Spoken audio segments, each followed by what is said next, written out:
안녕하세요. 오늘도 사연살롱을 찾아주셔서 감사합니다. 저는 서울 마포구에 사는 30대 중반의 여성이에요. 저는 사연살롱 들으면서 매번 공감을 참 많이 하거든요. 이유야 짐작들 하시겠지만 시댁이 정말 뻔뻔하게 그지없는 인간들 집합소라 그랬네요. 저는 6개월 전에 이혼을 했고 아직도 전 남편과 시어머니를 생각하면 이따금씩 열불이 확 올라올 때가 있어요. 6살짜리 아들 하나 있는데 솔직히 아이가 있으니까 제가 이혼 얘기 꺼냈을 때 친정 부모님이 신중하게 생각해보라고 하실 줄 알았는데요. 차라리 한 살이라도 덜 먹었을 때 이혼하라고 하시더라고요. 그만큼 저희 부모님도 시어머니하고 남편한테 학을 뗐다고 볼 수 있겠죠. 아무튼 저는 지금 친정 부모님 댁 근처에서 아들하고 둘이 살고 있어요. 엄마가 하시는 프랜차이즈 식당 계열사 중 한 식당을 하고 있고요. 부모님 덕에 그래도 여유롭게 살고 있는 편이기는 해요. 결혼 전에는 회사를 다녔는데 아이 낳고 제 건강이 안 좋아지면서 퇴사를 해서 경단 시절이 좀 있었어요. 친정 부모님이 잘 사시는 편이라 다행이죠. 그래서 늘 부모님께 감사하고 있어요. 결혼 전에 남편이 저랑 사귀고 싶어서 많이 쫓아다녔어요. 그래서 나름 남편한테 감동해서 사귀었고 결혼까지 하게 된 케이스인데 남편이 대학 때 아버지가 돌아가시고 엄마랑만 산다고 했었거든요. 그게 또 어찌나 안타깝던지요. 시어머니는 결혼 전 인사드릴 때나 상견례 때에도 얌전해 보였고 딱히 시집살이 시킬 분으로 보이지 않았어요. 그런데 결혼하고 나니 사람이 싹 달라지더라고요. 예, 너 집안에 남자어른 없다고 네 마음대로 하려고 들면 안 된다. 나는 그런 거 못 봐줘. 이래봬도 우리 집안이 뼈대 있는 집안이야. 먼저 네 시아버지 제사랑 시고모 제사, 그리고 시할아버지, 시할머니 제사는 다 네가 준비해야 된다. 우리 집에 자손이 또 있는 거 아니잖니? 그리고 무슨 행사가 됐든 니네 친정일 앞세우면 절대 안 된다. 그러니까 네 친정에도 일러둬라. 나중에 괜히 말 나오게 만들지 말고. 어머니, 그 말씀은 어버이날이나 명절 때도 친정보다 여기 먼저 오라는 건가요? 얼마 안 있으면 설날인데 저희 엄마는 벌써부터 사위맞이한다고 이모까지 불러서 음식 장만하실 생각하고 계세요. 설날 당일은 여기 오고 그럼 그 전날이나 설 뒷날로 잡으면 안 될까요? 무슨 소리야. 이번에는 그냥 여기 있어야지. 니네 집 서울이잖니. 여기는 전라북도 전주인데 거기 왔다 갔다 하는 데만도 시간이 얼마냐? 전날 와서 네가 설 음식 장만 다 하고 설 당일날 제사도 지내고 다음 날까지 친척들 집에도 가고 그래야지. 여기 친척분 작은아버지 댁만 있지 않나요? 설 당일에 제사 드릴 때 오실 텐데 또 인사를 가요? 내가 이래서 바람 불면 휩쓸려 다닐 것 같은 집안하고는 사돈 안 맺으려고 했는데. 예, 어디 가 시집 온 색시가 시댁 식구들 두고 친장 갈 생각을 하니? 가더라도 나중에 가든가 해야 될 거 아니겠어. 아직 설 되려면 보름은 남았잖아. 네 어머니한테 미리 말씀드려. 이번에는 설 연휴에 못 간다고. 너는 우리 집 며느리가 할 일부터 배울 게 참 많겠다. 미리 말씀드리면 좋기는 할 텐데 실은 엄마가 미리 고기랑 주문해 놓은 게 있으시대요. 결혼하고 첫 설이니까 이번만큼은 제일 좋은 거 먹인다고 큰맘 먹고 비싼 것들 예약 주문해 놓으셨다는데 안 가기는 그렇잖아요. 그러자 시어머니는 입술을 꿈틀거리더니 한참 만에 이렇게 말했어요. 아니 무슨 돈이 있다고 그렇게 비싼 걸 주문하셨다니? 뭐 내 아들 챙겨준다니 성의를 봐서라도 가긴 가야 하겠다마는 다음부터는 그러지 마시라고 해. 그냥 수준에 맞게 하시면 되지. 뭐하러 일은 저지르셔서 우리까지 부담스럽게 만들고 그러신다니? 그럼 우리도 너네한테 그렇게 해줘야 된다는 거잖아. 그런 뜻으로 하신 건 아니고요. 저희 엄마가 심하게 무리하시는 것도 아니니까 걱정 마세요. 뭐 음식점 하신다며? 어디서 그런 여유가 있으시대? 돈 좀 풀려놓은 게 있나 보다? 라며 시어머니는 슬쩍 제 표정을 살피더라고요. 결혼 전에 저희가 그냥 음식점 한다고만 말을 했거든요. 친정 부모님도 어디 가서 웬만하면 먹고 살만하고 음식점 합니다 라고만 하시지 저희가 무슨 프랜차이즈 그룹 합니다 이런 말씀 안 하세요. 사실 남편 집안이 평범한데 이 사람이 좀 소심한 편이라 저희 집 이야기를 미주알 고주알 해대면 더 주눅이 들까봐 그런 말까지는 안 했어요. 아무튼 저는 그때만 해도 시어머니가 뼈대 있는 집안 교육 어쩌고 할 때 아무 말도 못하고 하라는 대로만 했네요. 20대 후반에 말 그대로 서울에서 온실 속 화초처럼만 큰 저라. 진짜 지방에 전통 있는 집에서는 저러나 보다 라고만 생각했어요. 남편이야 원래 자기 엄마니까 그게 틀린 건지 어떤 건지도 몰랐고요. 이런 분위기이니 남편도 가부장적인 생각이 꽤나 강했어요. 요즘 젊은 사람들이 그럴 리 있느냐고 생각하시는 분들 계시겠죠? 젊은 꼰대라고 하잖아요. 생각보다 꽤 있더라고요. 저도 직장에서 일할 때 좀 만나봤는데 설마 하니 제 남편이 그럴 거라고는 상상도 못했어요. 결혼 전에야 누가 그런 표시 내나요. 사회생활하고 연애하는 거랑 결혼은 완전 다른 문제더라고요. 남편은 제가 시어머니나 지방 뿌리 있는 집안 힘들다는 말을 하면 되게 듣기 싫어했어요. 나한테 말 좀 하지 마. 나더러 어쩌라고. 나한테 얘기한다고 뭐가 바뀌는 거 있냐? 여자가 집안일 남편한테 어쩌고 저쩌고 그러는 거 아니야. 그렇게 찌질거리는 정도밖에 안 되냐? 나 너 결혼 전에 그렇게 안 봤는데 우리 엄마는 뭐 편하신 줄 알아? 내가 결혼하고 소원해졌다고 되게 섭섭해 하신다고. 근데 너는 나랑 눈만 마주치면 징징대니 내가 진짜 미치겠다. 누구 한 명이라도 사람 좀 편하게 해줘야지. 지금 생각하면 이기주의도 이런 이기주의가 없는데 그때만 해도 제가 순진했었는지 꽤나 죄책감을 느꼈어요. 물론 다투기는 정말 많이 다퉜어요.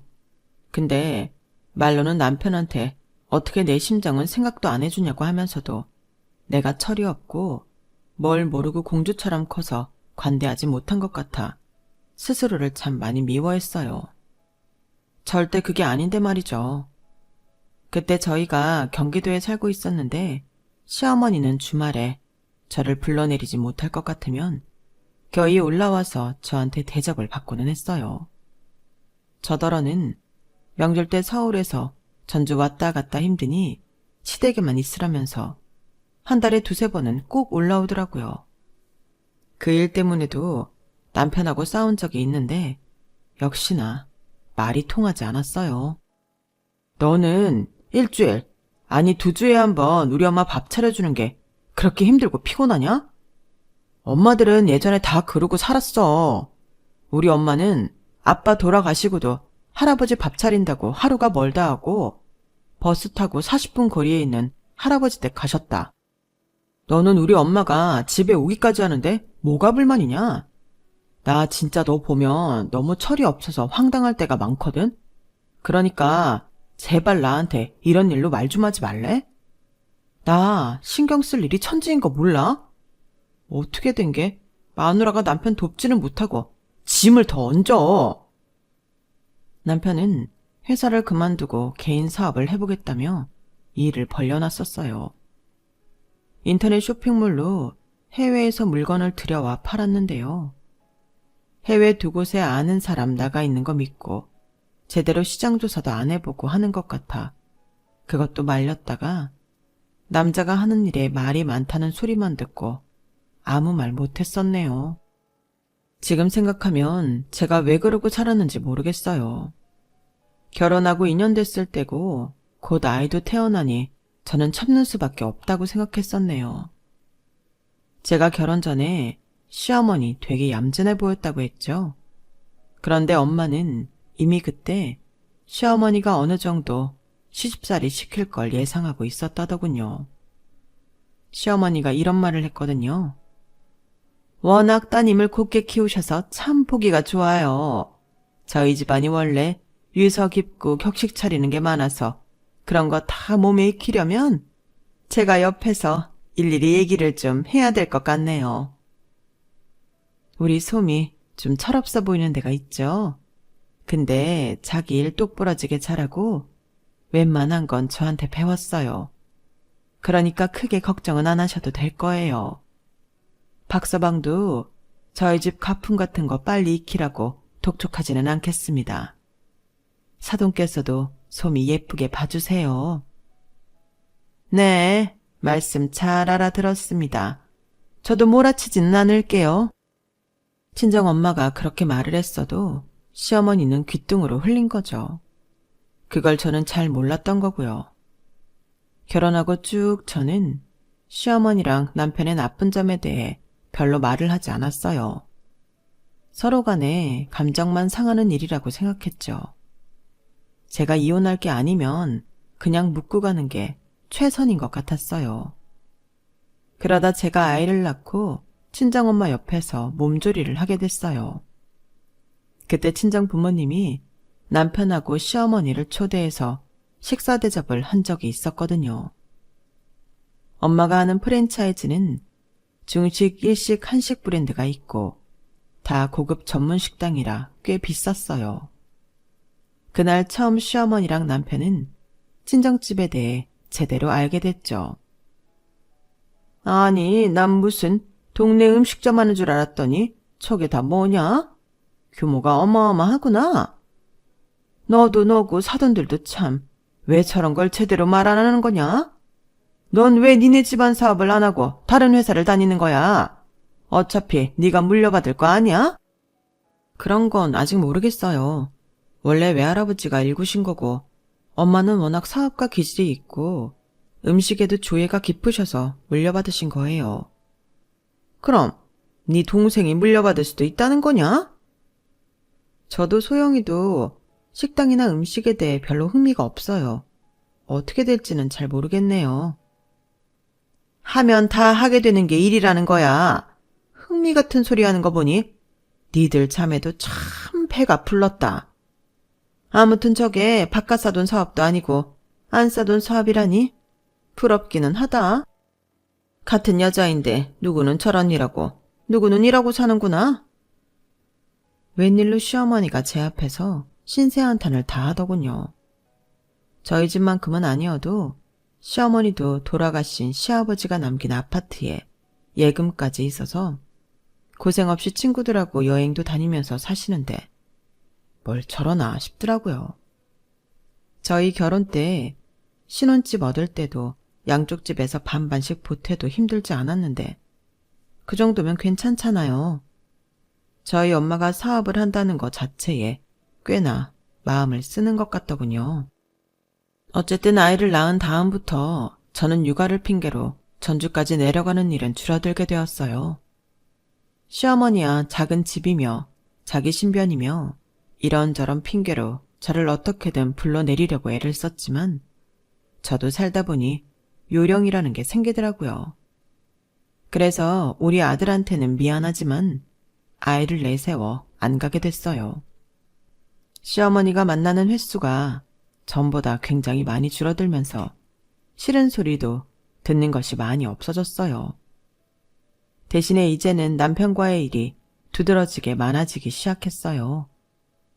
그도 그럴 것이 그놈의 사업을 한다고 돈 때문에 여러 번 사람 곤란하게 만들었거든요. 몇 년간이나 그랬네요. 제 신용으로 대출도 꽤 받았고 모아두었던 비상금 털어먹은 것도 한두 번이 아닌데 이제는 집까지 담보로 잡혀서 대출을 받았더라고요. 그것도 저 모르게 제 도장 가져가서요. 집이 공동명의라 혼자 결정해서는 안 될 일이었는데 지 마음대로 해버렸더라고요. 그것 때문에도 둘이 한참 싸웠었는데 또다시 돈 때문에 곤란해졌나 보더라고요. 민철 씨, 이 정도면 그 사업 민철 씨하고 안 맞는 거야. 그리고 이제 언제 어디서 구멍이 날지 대충 예상되지 않아? 그런데도 돈이 씨가 마르게 해놓고 또 돈 때문에 이럴 거야? 왜 사채를 쓰는데? 겉도 상의도 없이. 우리 이제 아이도 있어. 애 생각은 안 해? 그럼 네 친정에서 돈 좀 끌어와봐. 마누라 정신 상태가 어떻게 생겨먹었으면 지 남편이 사업하는데 친정에 돈 얘기할 생각도 안 해? 너 말 다 했니? 어디서 친정 돈을 거들먹거려. 네가 여태까지 뭐 보여준 게 있어야 친정에 말을 해도 하지. 너 어디를 믿고 친정 부모님이 돈을 해주시겠니? 너는 너 자신을 좀 객관화해서 볼 필요가 있어. 우리 아빠처럼. 아빠는 자기 사업은 소질 없다고 엄마가 저런 일 하셔도 다니던 회사 끝까지 다니셨어. 야, 너 말 다 했어? 너라고? 너 나한테 너라고 했냐? 왜? 넌 나한테 야, 너 이러는데 나는 그러면 안 돼? 너랑 나 동갑이야. 그동안 내가 너 봐줘서 민철 씨라고 불러준 줄 알아. 이런 식으로 싸움이 늘어갔고 저는 이런 환경이 과연 아이한테 좋을지 참 많은 고민을 했어요. 이혼 생각이 굴뚝 같다가도 아이한테 아빠가 있는 게 더 낫지 않을까 싶어 참고 참으며 몇 년을 더 끌었네요. 남편은 결국 시아버지가 남기신 예금에까지 손을 댔어요. 저도 몰랐는데 시어머니한테 얘기해서 그 돈을 받아냈더라고요. 매달 용돈 드릴 때 이자랑 같이 나눠서 상환한다고요. 그걸 뭐 10년에 걸쳐서 갚기로 했다나요? 시어머니야, 자기 아들이 급하다니까 그렇게라도 하라고 빌려줬나 보더라고요. 문제는 이 인간이 돈을 1년 가까이 갚지 않아서 시어머니가 자기도 더는 비상금이 없다며 난리가 났다는 거였어요. 소미야, 너 진짜 돈 없어? 하빈이 유치원 보낼 때 쓴다고 통장 따로 만들었잖아. 그 돈 좀 빼봐. 너 우리 엄마가 돈 없어서 꾀지지하게 사는 게 좋아? 너 애 키운다고 회사 복직 안 하다가 사직서 내고 퇴직금 받았잖아. 그걸로 엄마 돈 얼마라도 갚자. 네가 일 안 하는 동안 내가 먹여 살렸잖아. 그 정도는 해야지. 야, 입은 삐뚤어졌어도 말은 똑바로 하랬는데 넌 입도 안 삐뚤어졌는데 말 같지도 않은 소리를 하니? 네가 언제 우리를 먹여 살려. 맨날 빚이나 졌지. 그래놓고 뭘 잘했다고 큰 소리야. 네가 이 집 담보로 받든 대출 갚는 것만도 힘들어 지금. 내 퇴직금? 우리 그걸로 생활하고 있어. 그럼 장모님한테 말씀 좀 드려봐. 장모님 어려우면 장인어른이라도. 장인어른 너나 처제 되게 예뻐하시잖아. 진짜 딸들이라면 없는 거라도 팔아서 해주시는 양반인데 돈 한 2억 못 해주시겠어? 그 2억 널 뭘 보고 해주는데. 넌 2억이 장난이니? 그럼 한 7천만 원쯤 안 되겠냐? 일단 엄마 5천쯤 줘서 숨 좀 돌리게 하고 나는 2천으로 어떻게 좀 해볼게. 정말 한심해도 어떻게 저렇게까지 한심하나 싶더라고요. 저 역시 뭐라도 해야겠다고 생각은 하고 있었지만 저희 집 형편 때문에 가게 같은 걸 얻어서 할 엄두는 나지도 않았고 솔직히 어떻게 해야 하나 싶더라고요. 저는 경영 쪽 전공을 했어서 회사에서도 기획 일을 했지만 패션 관련이었어요. 아무래도 운영과 매출과 순이익을 먼저 생각하게 됐는데 영 답이 안 나오더라고요. 그래도 코로나로 인한 거리두기가 해제되기 시작해서 상권이 조금씩은 움직이기 시작할 때라 기회를 보자는 마음은 있었어요. 그런 때에 시어머니가 남편 때문에 완전히 나앉게 생겼더라고요. 알고 보니 남편이라는 놈이 시어머니 몰래 그 집까지 손을 대서 돈을 땡겨 썼더군요. 너는 대체 돈을 다 어떻게 쓰길래 이 지경이야? 한 푼 갚는 건 없고 어떻게 모든 게 다 빚이니? 야, 네가 진작에 장모님한테나 장인어른한테 말해서 도와줬어 봐. 이런 일 생겨? 어? 저는 어쩔 수 없이 생활비를 하고 남은 퇴직금과 아들 교육을 위해 들어두었던 적금을 해약해서 그 돈으로 다급하게 시어머니 살 곳을 마련했어요. 다달이 나오는 월세는 제가 부담해야 했고요. 상황이 이렇게 되니 저도 결국에는 친정에 말을 할 수밖에 없었어요. 아, 박서방도 어지간하구나. 네가 지금 일도 안 하는데 그 돈을 어떻게 다 감당하겠니? 그리고 하빈이 지금부터 더 손 많이 간다. 애들은 고등학교 때까지는 엄마 손길이 필요해. 아무튼 네가 잘 할 수 있는 일을 하면서 해야 될 텐데. 먼저 사돈 계신 집은 전세를 돌리자. 전세금은 내가 넣을게. 그리고 박서방하고 주말에 와. 하빈이는 소영이한테 맡기고 애들도 다 알아듣는다. 이런 얘기 애 없는 데서 하는 게 나아. 엄마는 이렇게 저희 가족 마음까지 신경 써주셨어요. 정말 다음 날 시어머니가 있는 집주인하고 통화를 해서 전세금을 넣으셨고요. 저와 남편이 아이를 동생한테 맡긴 후 집에 가자 엄마는 뜻밖의 말씀을 하셨어요. 자네 여기저기 빚이 많다며. 그거 다 어떻게 갚을 생각이야? 열심히 노력하고 있습니다. 어쨌든 제가 수입하는 걸 사람들이 많이 좋아할 수 있게 홍보하려고요. 내가 보니까 자네 이런 유통은 소질이 없지 않나 싶어. 그러지 않고서야 몇 년이 지났는데도 계속 빚만 지고 재고만 쌓이고 제대로 될 일이 보이지를 않잖아. 엄마는 한숨을 쉬시더니 이렇게 말씀하셨어요. 서울 중심가 쪽에 우리 계열 중식당이 있는데 거기 가맹점주가 그만두겠다고 했대. 자네가 그거 한번 해보겠어? 시작하기 전에 먼저 우리 본사에서 교육은 받아야 돼. 음식 만드는 것도 배우고 홀 서빙하는 거나 직원들 교육하는 것 전부 익혀야 되는데 한번 해봐. 자리는 좋은 데라 수익은 나쁘지 않을 거야. 어떻게든 빚을 갚고 집안이 정상적으로 돌아갈 수 있는 방안을 찾아야 하잖아. 내가 도와줄 테니까 한번 해보라고. 아, 근데 제가 음식에는 소질도 없고 교육받는 것도 그렇고 글쎄요. 어머니 나한테 전에 그러시더라. 사람은 뭐든 해야 하는 일이면 하게 돼 있다고. 지금 그런 거 따지고 있을 때는 아니잖아. 근데 장모님, 그 점주는 왜 그만두는 건가요? 장사가 안 돼서 그러는 거 아니에요? 그건 아니야. 미국에 사는 딸이 계속 와서 같이 살자고 했다나 봐. 그동안은 일할 수 있을 때까지 한다고 안 갔는데 이 사람이 몸이 좀 아프기 시작하니까 딸 옆에 가고 싶은 마음이 생겼대. 그렇다는데 뭐 별 수 있어? 우리도 그 자리 빼기 아까워. 그래서 자네가 들어서서 해보라는 거야. 지금 있는 직원들이고 주방이고 다들 노련하니까 많이 힘들지는 않을 거야. 엄마가 설명을 하자 남편은 그제야 얼굴이 활짝 펴서 넙죽 절까지 했어요. 장모님, 정말 감사합니다. 그런 좋은 자리를 저한테 주시고 정말 감사합니다. 제가 이 은혜 평생 잊지 않고 살겠습니다. 그렇게 엄마 아빠 앞에서 연신 고맙다며 좋아하는 남편을 보니 솔직히 한숨이 나왔어요. 그동안 이 인간이 했던 걸 보면 도와주고 싶지 않기는 했어요.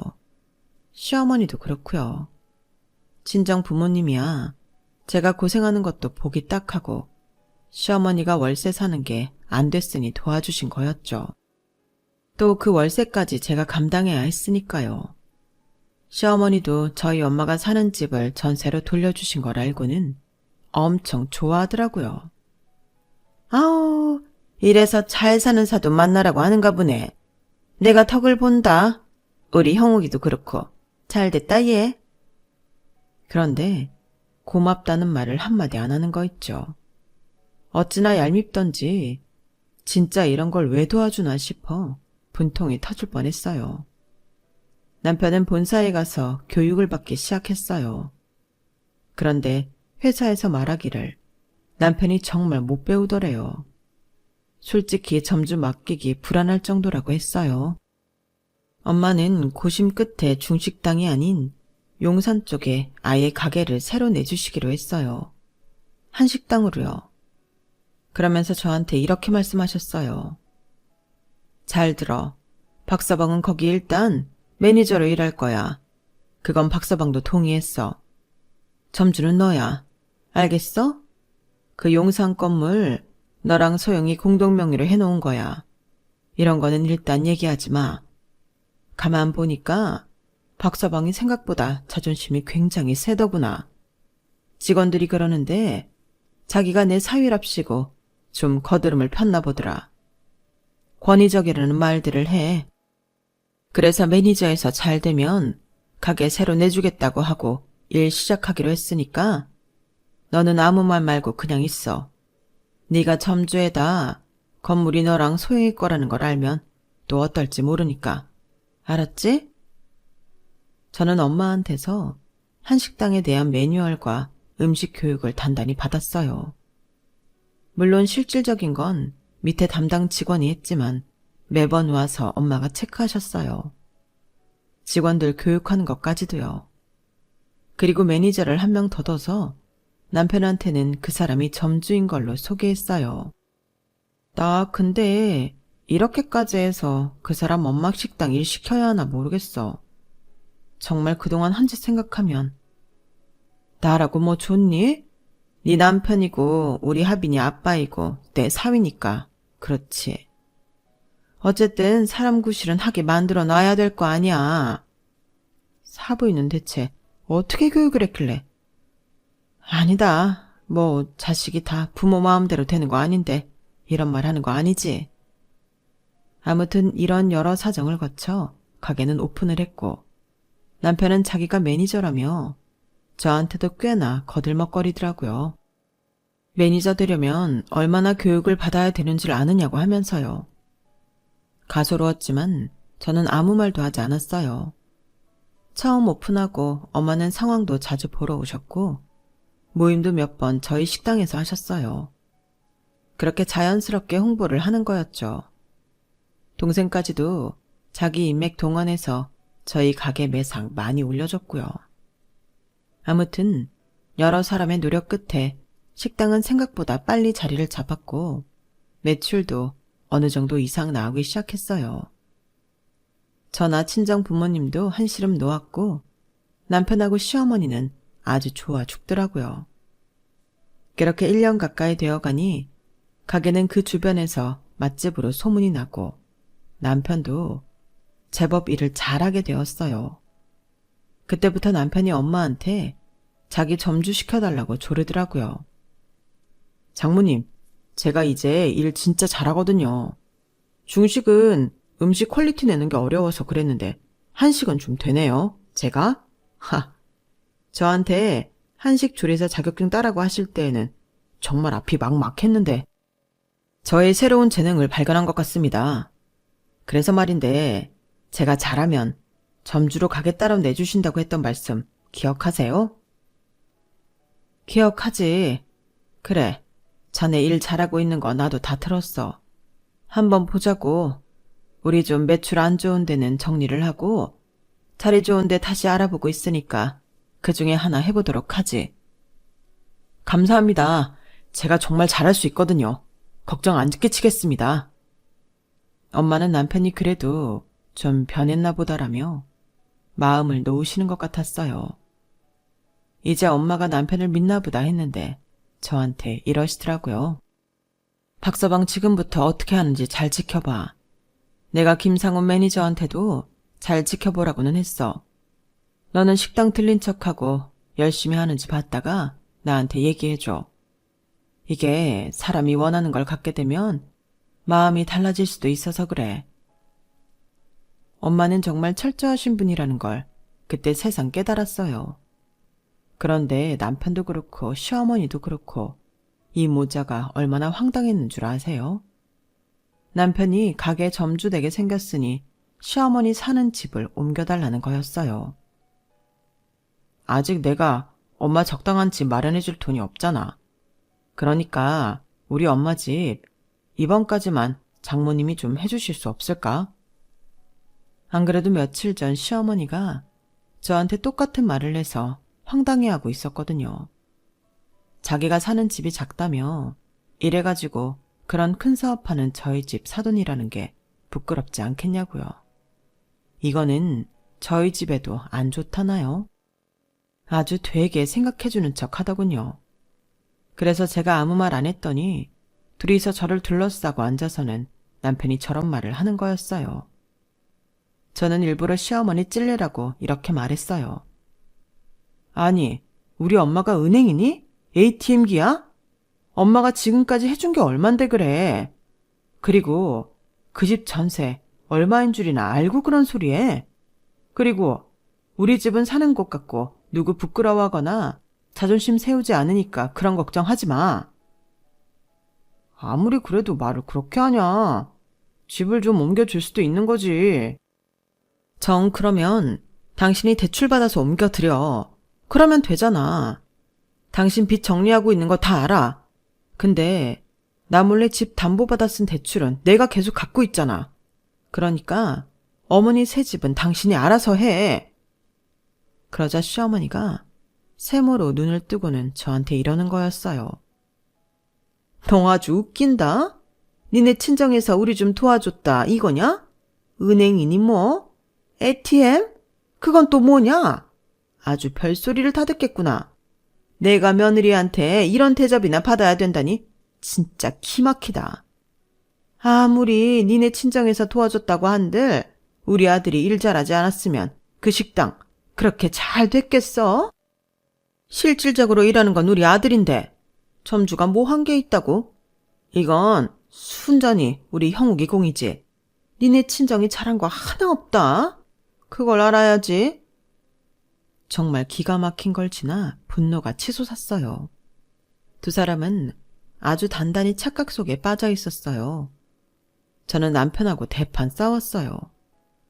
그런데 며칠 안 가서 남편이 더 황당한 일을 저질렀는데요. 그 빚 갚는 중에 자기 시계를 사지 않았겠어요? 롤렉스에서요. 게다가 시어머니한테는 티파니에서 다이아 목걸이까지 사줬더라고요. 대체 이게 뭐하는 짓인지 황당하기 그지없었어요. 너 하빈이한테 장난감 하나 제대로 된 거 사줘본 적 있어? 얘 읽을 책을 사본 적 있어. 너 아직 빚 갖고 있어. 다른 사람들 같으면 자기 인생 살려준 사람한테 고마워서라도 뭐 먼저 하나 해드렸을 거야. 그런데 어쩌면 우리 집에는 자기들 요구할 것만 하고 롤렉스를 사? 티파니를 사? 네가 나는 모조 액세서리라도 사줘본 적 있니? 솔직히 말해서 저 결혼해서 남편한테 선물 하나 받아본 적 없었어요. 심지어 아들 태어났을 때도요. 그러니 제가 화가 안 나겠어요? 저 말을 할 때 시어머니도 옆에 있었거든요. 제가 남편한테 너라고 했다고, 그리고 자기들이 여태 좋은 거 못 가져보다가 하나 산 거 가지고 그런다며 저한테 막말을 하더라고요. 내가 너 같은 걸 여태까지 며느리로 두고 살았다니 내 참 가짜나서. 너 뭔데 우리 아들한테 눈 동그랗게 뜨고 대드는 거야. 이래서 사람은 없이 살아도 배운 게 있는 사람하고 상대해야 되는 건데. 아, 상스러워. 지금 말 다 하셨어요? 누가 상스러워요? 지금 이게 어려울 때 도와준 집에 대고 할 소리예요? 아, 그놈의 도와줬다는 소리 지겨워 죽겠네. 야, 그래, 니네 잘났다. 우리가 그 점주될 가게 받기만 해. 다른 사람한테 확 권리금 받고 넘겨서 그 돈으로 편히 살 거다. 벌써 형욱이랑 다 얘기했어. 우리가 뭐 천년만전 남한테 밥이나 해주는 일할 줄 알았어? 우리도 다 계획이 있다 이거야. 그러니까 너 정신 차려. 너 잘못하면 우리 형욱이한테 이혼당하는 수가 있어.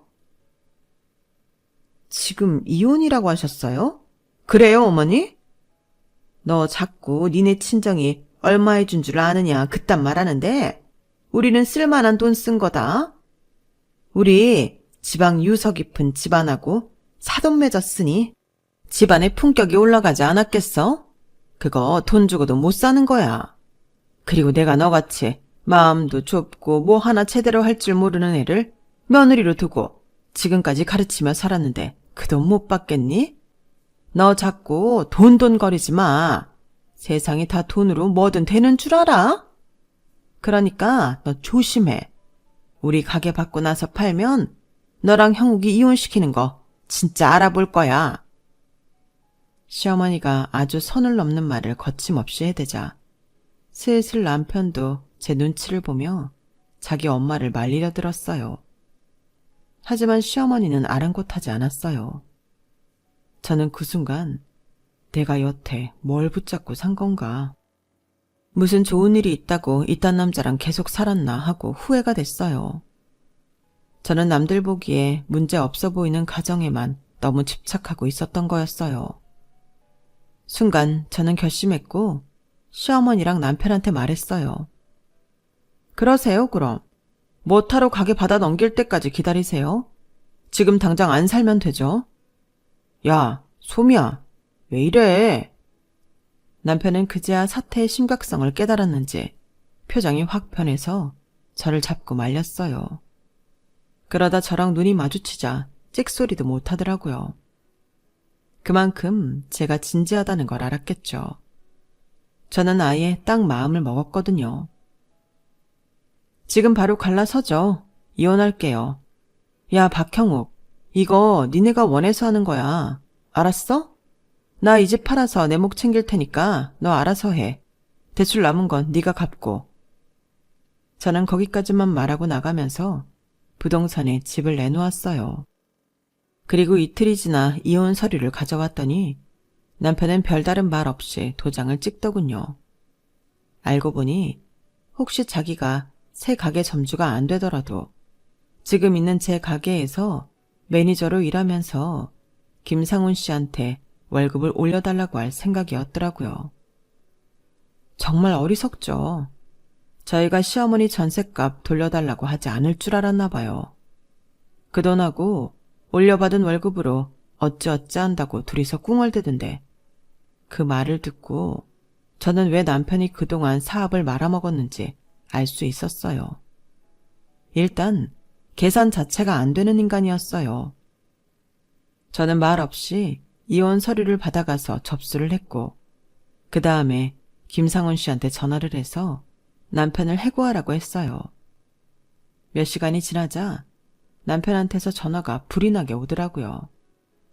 제가 몇 번이고 받지를 않자 아예 친정 근처까지 와서 저를 보자고 문자로 불러냈어요. 일단 한 번은 만나야 되니 나갔네요. 야, 이게 다 무슨 소리야? 그 식당 점주가 김상훈이 아니고 너야? 김상훈이 나보다 위에 있는 매니저라는 건 뭔 소리고. 그럼 너처럼 사업 다 말아먹은 놈 뭘 보고 단독 매니저 맡겨. 엄마가 처음부터 그 가게 내 걸로 해주면서 너 자존심 상할까봐 김 매니저를 점주라고 한 거야. 그런데 너는 뭐? 가게 새로 받으면 다른 사람한테 권리금 받고 넘겨? 이런 천하의 배은망덕한 인간들을 봤나. 그리고 한 가지 더 알아야 될 게 있는데 그 건물 나랑 소영이 공동명의로 되어 있는 거야. 그러니까 이 시간 이후로 내 건물에 얼씬도 하지 마. 너 근처에서 서성대는 것만 봐도 관리실에 말해서 쫓아내라고 할 거야. 알았어? 여기까지 말하자 남편은 눈이 휘둥그레져서 어쩔 줄 모르더라고요.